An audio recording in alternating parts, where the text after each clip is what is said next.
नमस्कार एवं आजिर एही विस्तृत आलोचना को समस्तंकु स्वागत। आज हेउछि 2026 मसिया मई मास 23 तारिख। आज आमे एमिति किछि घटना उपरे नजर पकाइबाकु जाउछु जहा सीधा सड़क आम राज्य, आम समाज आउ आम दैनन्दिन जीवन सह जनित।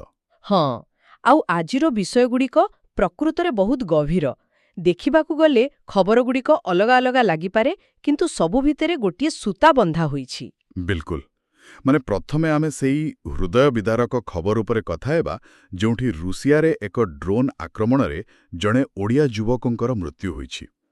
सत कहबाकु गले आज सकाळ जदि आमे यूट्यूब प्लाटफॉर्म रे देखिबा लोके एही विषय रे बहुत सर्च करूछंती।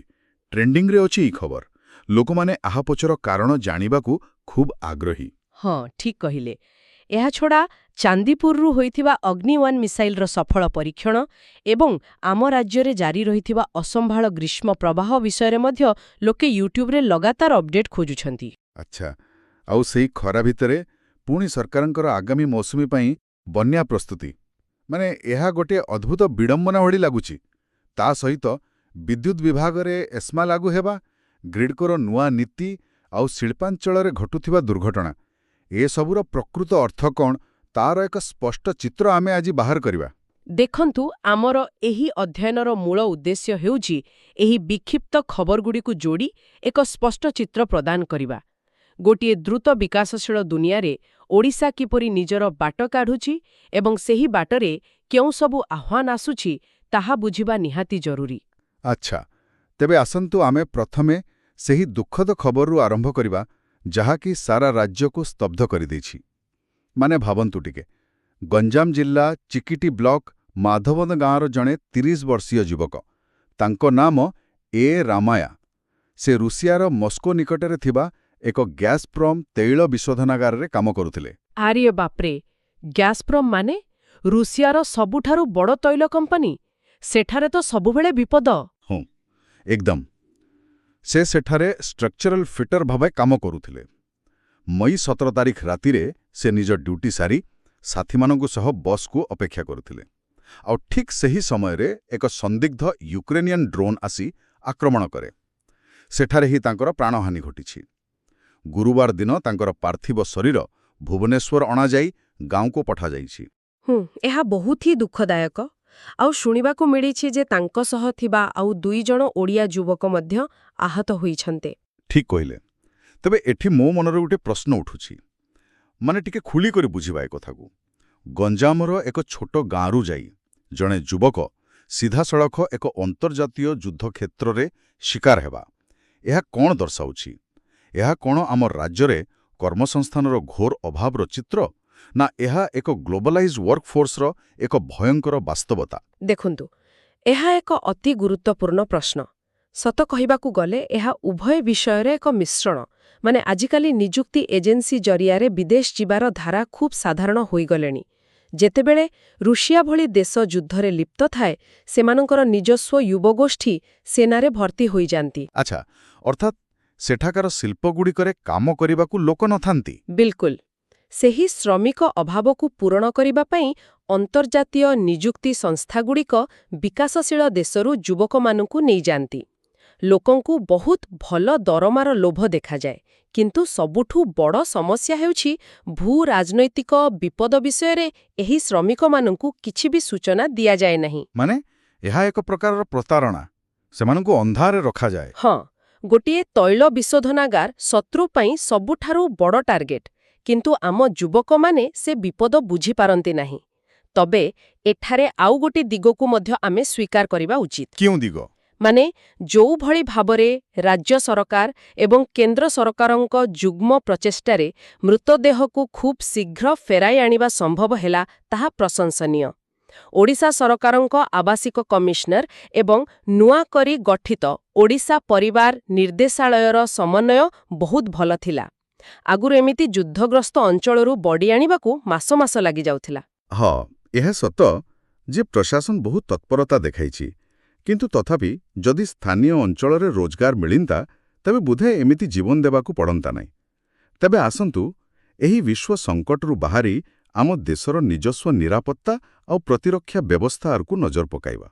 हाँ, ଏଇ କ୍ଷେତ୍ରରେ ଓଡ଼ିଶାର ଭୂମିକା ସବୁବେଳେ ଗର୍ବ କରିବା ଭଳି ରହିଆସିଛି। ବିଲକୁଲ।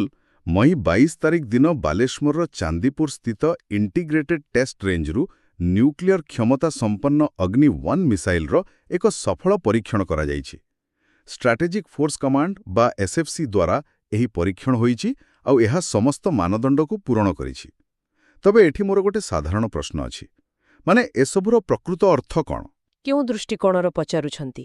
ମାନେ ଯେତେବେଳେ ଆମ ପାଖରେ ଅଗ୍ନି-5 ଭଳି ଇଣ୍ଟରକଣ୍ଟିନେଣ୍ଟାଲ ବାଲିଷ୍ଟିକ୍ ମିସାଇଲ୍ ଅଛି, ଯାହାକି ହଜାର ହଜାର କିଲୋମିଟର ଯାଇ ଶତ୍ରୁର ଦେଶ ଭିତରେ ମାଡ଼ କରିପାରିବ, ସେତେବେଳେ ପୁଣି ଏହି ଅଗ୍ନି-1 ଭଳି ସର୍ଟ ରେଞ୍ଜ ବା କମ୍ ଦୂରତା ଭେଦୀ ମିସାଇଲର ଟେଷ୍ଟିଂ କାହିଁକି ଏତେ ଜରୁରୀ?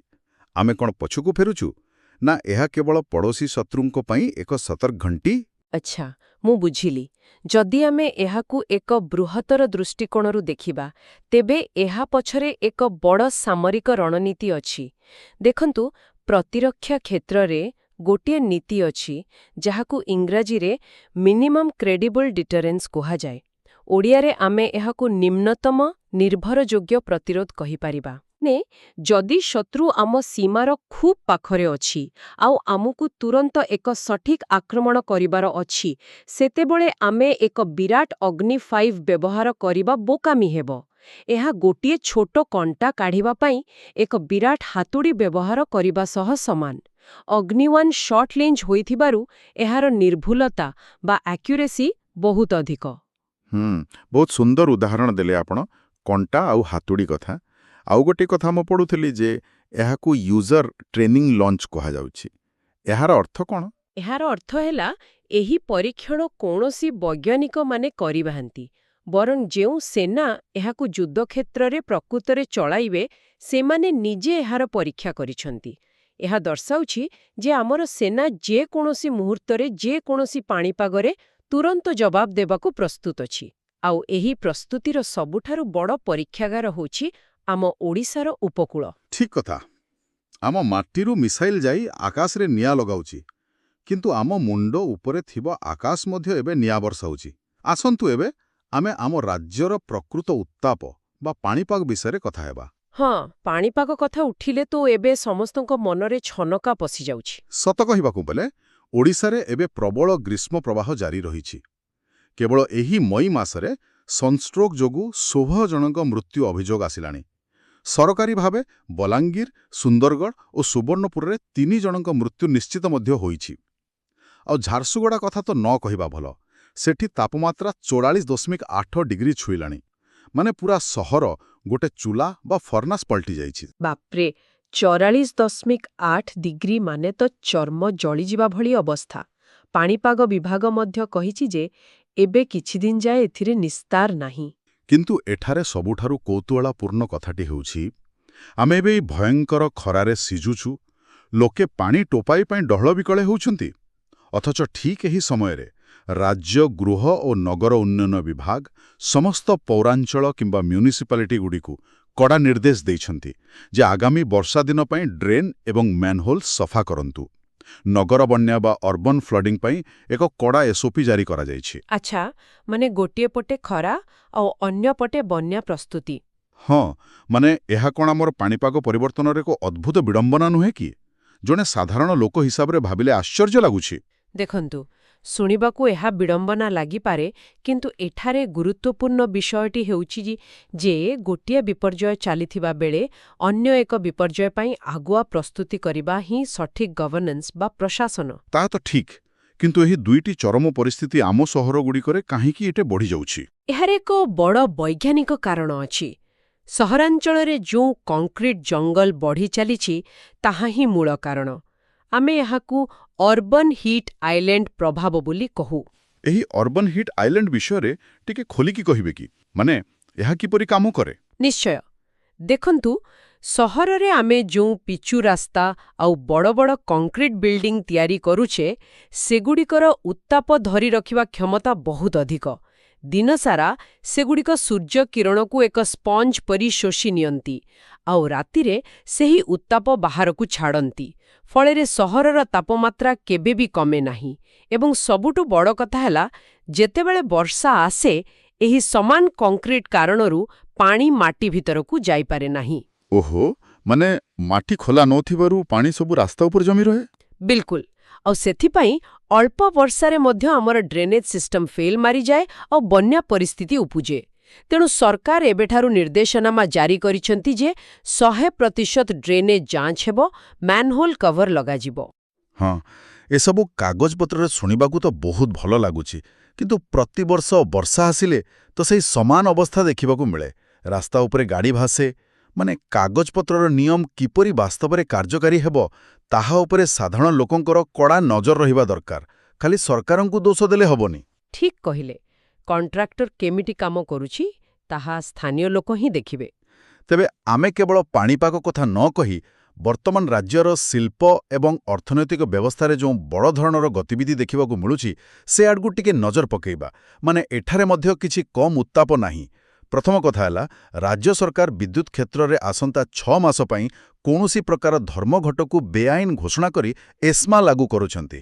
ହଁ, ଏସ୍ମା ବା ଏସେନ୍ସିଆଲ୍ ସର୍ଭିସେସ୍ ମେଣ୍ଟେନାନ୍ସ ଆକ୍ଟ, ଏହା ବହୁତ କଡ଼ା ଆଇନ। ଆଉ ଅନ୍ୟପଟେ ଦେଖିଲେ, ନୂଆ ଓଡ଼ିଶା ତାପଜ ବିଦ୍ୟୁତ୍ ନୀତି ଅନୁଯାୟୀ ଏକ ବଡ଼ ପରିବର୍ତ୍ତନ କରାଯାଇଛି। ରାଜ୍ୟର ବିଦ୍ୟୁତ୍ ବିତରକ ସଂସ୍ଥା ଗ୍ରିଡ୍କୋକୁ ଆଗରୁ ଯେଉଁ ଶସ୍ତା ବିଦ୍ୟୁତ୍ ମିଳୁଥିଲା ଏବେ ତାହା କମ୍ ମିଳିବ। ମାନେ ଆଗରୁ 12% ଶସ୍ତା ବିଦ୍ୟୁତ୍ ରାଜ୍ୟ ରଖୁଥିଲା, ଏବେ ତାହା 5%କୁ ଖସାଇ ଦିଆଯାଇଛି। ଫଳରେ ଗ୍ରିଡ୍କୋକୁ ବାହାରୁ ମହଙ୍ଗାରେ ବିଦ୍ୟୁତ୍ କିଣିବାକୁ ପଡ଼ିବ, ଯାହାଦ୍ୱାରା ବିଦ୍ୟୁତ୍ ଉପଭୋକ୍ତାଙ୍କ ଉପରେ ବାର୍ଷିକ ପ୍ରାୟ 200 କୋଟି ଟଙ୍କାର ଅତିରିକ୍ତ ବୋଝ ପଡ଼ିବାର ସମ୍ଭାବନା ଅଛି। ଏହା ଖାଉଟିମାନଙ୍କ ପାଇଁ ନିଶ୍ଚିତ ଏକ ଖରାପ ଖବର। କିନ୍ତୁ ଏହା ପଛରେ ସରକାରଙ୍କର ଗୋଟିଏ ବ୍ୟାବସାୟିକ ରଣନୀତି ଥାଇପାରେ। ଆଚ୍ଛା, ସେ ରଣନୀତି କ'ଣ? ଆଉ ତା ସହିତ ପାରାଦୀପ ପୋର୍ଟରେ IOCLର ପେଟ୍ରୋଲ ପାଇପଲାଇନ୍ ଫାଟି ବ୍ୟାପକ ତେଲ ଲିକ୍ ହେବା ଘଟଣା। ଏଣେ ଅନୁଗୁଳରେ ଏକ ଘରୋଇ କମ୍ପାନୀରେ ଦୁର୍ଘଟଣାରେ ରଞ୍ଜିତ ସାହୁ ନାମକ ଜଣେ ଶ୍ରମିକଙ୍କ ମୃତ୍ୟୁ ପରେ 55 ଲକ୍ଷ ଟଙ୍କାର କ୍ଷତିପୂରଣ ଏବଂ ଚାକିରି ପ୍ରତିଶ୍ରୁତି ମିଳିବା। ଏହା ମୋତେ ଗୋଟିଏ କଥା ଭାବିବାକୁ ବାଧ୍ୟ କରୁଛି। କ'ଣ ଭାବିବାକୁ ବାଧ୍ୟ କରୁଛି? ରାଜ୍ୟରେ ଏସ୍ମା ଲାଗୁ ହେବା, ପାଇପଲାଇନ୍ ଲିକ୍ ହେବା, ଶ୍ରମିକଙ୍କ ମୃତ୍ୟୁ ଉପରେ କ୍ଷତିପୂରଣ ମିଳିବା ଏବଂ ବିଦ୍ୟୁତ୍ ବିଲ୍ ବଢ଼ିବାର ଆଶଙ୍କା, ଏସବୁ କ'ଣ ଏକ ଦ୍ରୁତ ବିକାଶଶୀଳ ରାଜ୍ୟର ଅର୍ଥନୀତି ପାଇଁ ସାଧାରଣ ଲକ୍ଷଣ, ଯାହାକୁ ଆମେ ଇଂରାଜୀରେ ଗ୍ରୋଇଂ ପେନ୍ସ କହୁ, ନା ଆମ ବ୍ୟବସ୍ଥାରେ କିଛି ଗଳତ ଅଛି? ଏହା ଏକ ବହୁତ ସୁନ୍ଦର ବିଶ୍ଳେଷଣ। ଦେଖନ୍ତୁ, ଯେତେବେଳେ ଆମେ ଗ୍ରୋଇଂ ପେନ୍ସ କଥା କହୁଛୁ, ଏହାର ଅର୍ଥ ହେଲା ଅର୍ଥନୈତିକ ପ୍ରଗତି ସହିତ ପ୍ରଶାସନିକ ଜଟିଳତା ମଧ୍ୟ ସେତିକି ବଢ଼ିଥାଏ। ଶିଳ୍ପାୟନ ଯେତେ ଦ୍ରୁତ ଗତିରେ ବଢ଼ୁଛି, ଆମର ସୁରକ୍ଷା ବ୍ୟବସ୍ଥା ସେହି ତାଳରେ ଆଗେଇ ପାରୁନାହିଁ। ପାରାଦୀପ ଘଟଣା ବା ଅନୁଗୁଳର ଘଟଣା ଏହା ପ୍ରମାଣ କରୁଛି। ଭିତ୍ତିଭୂମିର ସୁରକ୍ଷା ଏକ ବଡ଼ ଆହ୍ୱାନ ପାଲଟିଛି। ଆଉ ଏସ୍ମା ଏବଂ ବିଦ୍ୟୁତ୍ ନୀତି କଥା? ହଁ, ସେଇଠିକି ହିଁ ଆସୁଥିଲି। ବିଦ୍ୟୁତ୍ କ୍ଷେତ୍ରକୁ ସୁଚାରୁ ରୂପେ ଚଳାଇବାକୁ ଏସ୍ମା ଲାଗୁ କରିବା ସରକାରଙ୍କର ଦୃଢ଼ତାକୁ ଦର୍ଶାଉଛି, କାରଣ ଖରାଦିନେ ଯଦି ଧର୍ମଘଟ ହୁଏ ତେବେ ପୂରା ରାଜ୍ୟ ଅଚଳ ହୋଇଯିବ, ମେଡିକାଲରେ ରୋଗୀ ହଇରାଣ ହେବେ। କିନ୍ତୁ ଅନ୍ୟପଟେ ଗ୍ରିଡ୍କୁ ପଲିସିର ପରିବର୍ତ୍ତନ ଦେଖନ୍ତୁ। ସରକାର ଚାହୁଁଛନ୍ତି କମ୍ପାନୀମାନେ ଅଧିକ ଲାଭ ପାଆନ୍ତୁ, ଯାହାଦ୍ୱାରା ସେମାନେ ଓଡ଼ିଶାରେ ନୂଆ ପ୍ଲାଣ୍ଟ ବସାଇବେ ଆଉ ନିବେଶ ଆସିବ। ମାନେ ଶିଳ୍ପପତିଙ୍କୁ ଆକୃଷ୍ଟ କରିବା ପାଇଁ ଏହି ରିହାତି ଦିଆଯାଉଛି। ବିଲକୁଲ। କିନ୍ତୁ ଏହାର ସିଧାସଳଖ ପ୍ରଭାବ ସାଧାରଣ ଲୋକଙ୍କ ପକେଟ ଉପରେ ହିଁ ପଡ଼ିବ। ମାନେ ବିକାଶର ମୂଲ୍ୟ କିଏ ଦେଉଛି ଆଉ କିପରି ଦେଉଛି, ତାହା ହିଁ ସବୁଠୁ ବଡ଼ ଚିନ୍ତାର ବିଷୟ। ଠିକ୍ କଥା। ଆଉ ଯେତେବେଳେ ବିକାଶର ଫାଇଦା ସମସ୍ତଙ୍କୁ ସମାନ ଭାବେ ମିଳେ ନାହିଁ, ସେତେବେଳେ ସମାଜରେ ଅସନ୍ତୋଷ ବଢ଼େ। ଏକ ନିରପେକ୍ଷ ତଥ୍ୟ ହିସାବରେ ଯଦି ଦେଖିବା, ତେବେ ବର୍ତ୍ତମାନ ଓଡ଼ିଶାରେ 27% SEBC ସଂରକ୍ଷଣ ଦାବି କରି କଂଗ୍ରେସ ଦଳ ପକ୍ଷରୁ ମଇ 22 ଓ 23 ତାରିଖରେ ବିକ୍ଷୋଭ ପ୍ରଦର୍ଶନ କରାଯାଉଛି। କେହି କୌଣସି ପକ୍ଷ ନ ନେଇ କେବଳ ଘଟଣାକୁ ଦେଖିଲେ ମଧ୍ୟ ଏହା ସ୍ପଷ୍ଟ ଯେ ଲୋକେ ନିଜର ଅଧିକାର ପାଇଁ ସ୍ୱର ଉତ୍ତୋଳନ କରୁଛନ୍ତି, ବିକାଶର ସ୍ରୋତରେ ସାମିଲ ହେବାକୁ ଚାହୁଁଛନ୍ତି। ନିଶ୍ଚିତ ଭାବରେ। ଆଉ ଗଣତନ୍ତ୍ରରେ ଏହା ସ୍ୱାଭାବିକ। ଦାବି ଆଉ ଆନ୍ଦୋଳନ ସମାଜର ଜାଗ୍ରତ ଅବସ୍ଥାକୁ ହିଁ ଦର୍ଶାଏ। ତେବେ ପ୍ରକୃତରେ ଆଜିର ଆଲୋଚନା ଖୁବ୍ ତଥ୍ୟମୂଳକ ଥିଲା।